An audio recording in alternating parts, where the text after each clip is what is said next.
备起。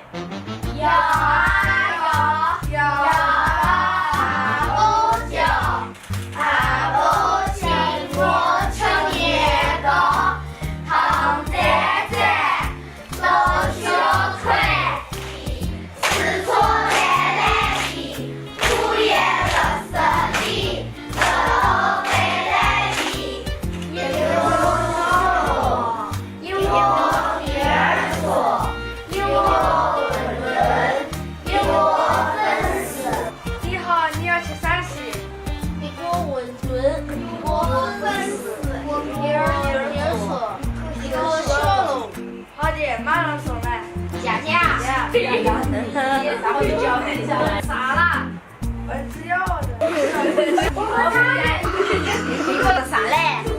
儿子要嘞，怕不上来这个呗？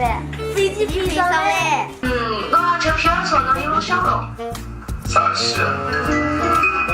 好的，票说。我估摸不要紧，同样的。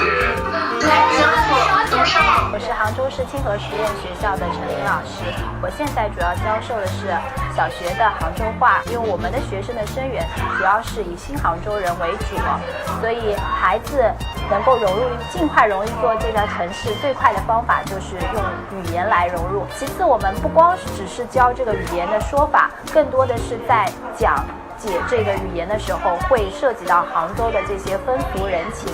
我们孩子学习杭州话的热情是非常的高涨的，那我们希望能够让他们达到的目标就是能够像杭州人一样正常的跟其他人交流，而不是让别人觉得他好像是一个外地人。